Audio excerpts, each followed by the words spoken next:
మేము నూహ్ అలైహిస్సలాంను అతని జాతివైపు పంపించి, నీ జాతి వారిపై బాధాకరమైన శిక్ష వచ్చిపడక ముందే నీవు వారిని భయపెట్టు, అప్రమత్తుల్ని చేయి అని చెప్పాము. నూహ్ ఇలా అన్నాడు: ఓ నా జాతివారలారా, నేను మిమ్మల్ని స్పష్టంగా హెచ్చరిస్తున్నాను. మీరు అల్లాహ్ను ఆరాధించండి, ఆయనకు మాత్రమే భయపడండి, నా మాట వినండి, నన్ను అనుసరించండి. అప్పుడు అల్లాహ్ మీ పాపాలను క్షమిస్తాడు, ఒక నిర్ణీత గడువు వరకు మీకు అవకాశం ఇస్తాడు. నిశ్చయంగా అల్లాహ్ నిర్ణయించిన గడువు వచ్చేసిందంటే ఇక అది వాయిదా పడటమంటూ ఉండదు. ఈ సంగతిని మీరు తెలుసుకోగలిగితే ఎంత బావుండు. నూహ్ ఇలా విన్నవించుకున్నాడు: నా ప్రభూ, నేను నా జాతివారిని రేయింబవళ్ళు నీ వైపు పిలిచాను. కాని నా పిలుపు వారి పలాయనాన్ని మరింత పెంచింది.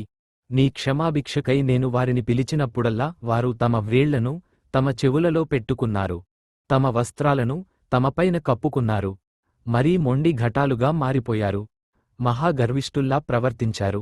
మరి నేను వారిని బహిరంగంగా లేక బిగ్గరగా పిలిచాను.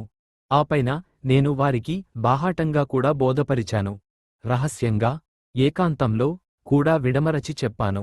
నేనిలా అన్నాను: క్షమాపణకై మీ ప్రభువును వేడుకోండి, నిశ్చయంగా ఆయన అమితంగా క్షమించేవాడు. ఆయన ఆకాశం నుంచి మీపై ధారాపాతంగా వర్షం కురిపిస్తాడు, మీ సిరి సంపదల్లోనూ పుత్ర సంతతిలోనూ పురోభివృద్ధిని ఒసగుతాడు, మీ కొరకు తోటల్ని ఉత్పన్నం చేస్తాడు, ఇంకా మీకోసం కాలువలను ప్రవహింపజేస్తాడు. అసలేమైంది మీకు? అల్లాహ్ ఔన్నత్యం, ఘనత పట్ల మీకు బొత్తిగా భయం లేదేమిటి? వాస్తవానికి ఆయన మిమ్మల్ని సృష్టి ప్రక్రియలోని అనేక దశల గుండా తీర్చిదిద్దాడు. ఏమిటి?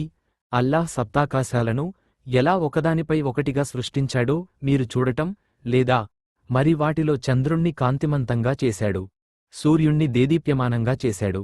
ఇంకా అల్లాహ్ మిమ్మల్ని నేల నుండి ఒక ప్రత్యేక రీతిలో మొలిపించాడు, మరి మిమ్మల్ని అందులోనికే తిరిగి తీసుకుపోతాడు. మరి ఆ నేలలో నుంచే మిమ్మల్ని విచిత్రంగా వెలికితీస్తాడు. ఇంకా అల్లాహ్ భూమిని మీకోసం పాన్పు మాదిరిగా చేశాడు, మీరు దాని సువిశాల మార్గాల్లో నడవటానికి అని చెప్పాను. ఆఖరికి నూహ్ ఇలా మొరపెట్టుకున్నాడు: నా ప్రభూ, వీళ్ళు నా మాటల్ని లక్ష్యపెట్టలేదు. ఎవరికి సిరిసంపదలు, సంతానం నష్టకరంగా పరిణమించాయో వారి మాటల్ని మాత్రమే వీళ్ళు విన్నారు. ఇంకా వీళ్ళు పెద్ద పెద్ద కుట్రలు పన్నారు. ఇంకా వారిలా అన్నారు: ఎట్టి పరిస్థితిలోనూ మీ పూజ్య దైవాలను వదలకండి. వద్ను గాని, సువాను గాని, యగూస్, యవూక్, నస్రులను గాని వదిలిపెట్టకండి.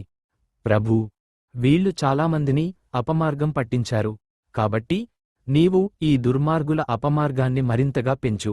ఎట్టకేలకు వారు తమ పాపాల కారణంగానే ముంచివేయబడ్డారు, మరివారు నరకానికి చేర్చబడ్డారు, మరివారు అల్లాహ్ను తప్ప వేరెవరినీ సహాయకులుగా పొందలేకపోయారు.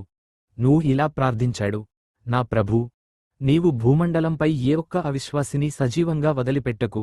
ఒకవేళ నీవు గనక వీళ్లను వదిలిపెడితే వీళ్ళు నీ దాసులను మార్గం తప్పిస్తారు.